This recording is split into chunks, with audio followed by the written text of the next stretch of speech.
ဆရာဝန်ဒေါက်တာကျယ်စင်ယူမွန်ကထုတ်နှုတ်တင်ဆက်ထားတဲ့အစားအစာမက်နူးတွေကိုအားလုံးလည်းကိုနဲ့လိုက်လုပ်ကြည့်နိုင်ပါတယ်။ကွင်းဆောင်မေမေတွေကိုင်းဆောင်ချိန်မှာပေါ့နော်။ထဲကရင်သွေးလေးကျန်းမာဖို့အတွက်ဘယ်လိုမျိုးအစားအစာလေးစားရမလဲဆိုတာကိုလာပြရမက်နူးလေးတွေပေါ့နော်။ဒီနေ့မှာဆိုလို့ရှိရင်ဟင်းမက်နူးအသစ်ကလေးတွေပြပြပေးပါမယ်။အဲ့တော့ကွင်းဆောင်ချိန်မေမေတွေကွင်းဆောင်ချိန်မှာပေါ့နော်။စားရတောက်တာနေတာထိုင်တာအစားအရန်ခက်ယူစားရတဲ့အတွက်ကြောင့်မို့လို့ဒါကိုယ့်ရဲ့ရင်သွေးလေးလည်းကျန်းမာမယ်။ကွင်းဆောင်မေမေတွေလည်းဒါအာဟာရရှိပြီးတော့မှာပေါ့နော်။ကျန်းမာစေဖို့အတွက်ကိုလာပြအရင်ဆုံးပြပြပေးခြင်းနဲ့ဟင်းမက်နူးလေးကကြတော့တီးဆုံချက်ဥကြော်လေးပေါ့နော်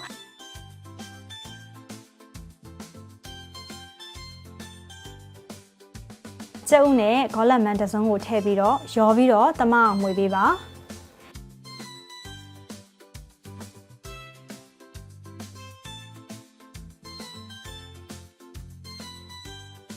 ဒေို့ကိုမီးနည်းနည်းနဲ့အပူပေးပြီးတော့စီဒါမှမဟုတ်ထောပတ်ထည့်ပါ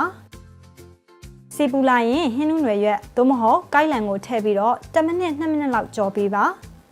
ပြီးရင်တော့ဒေို့တဲကိုကျုပ်အရည်ကိုလောင်းထည့်ပြီးတော့ညှင်သာစွာမှုပေးပါ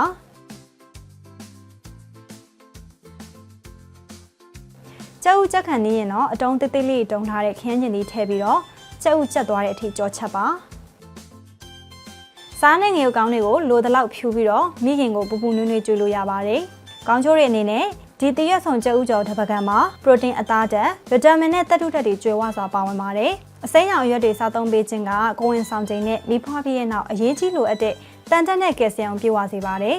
အသီးရွက်အစုံလဲပါတယ်ပြီးတော့ဂေါ်လက်မန်နဲ့လည်းချက်ထားတာဖြစ်တဲ့အတွက်ကြောင့်မို့လို့မိခင်ရောကလေးရောဒါအာဟာရဓာတ်ပြည့်ဝစေဖို့အတွက်ကိုတော့သူကလုံးဝအပြည့်အဝဖြည့်စွမ်းပေးနိုင်တယ်ပြီးတော့သူကအမြင့်တက်ကျွဲဝတဲ့အတွက်ကြောင့်မို့လို့မိခင်ရောကလေးကိုရောဝမ်းမှန်စေပါတယ်ရှင်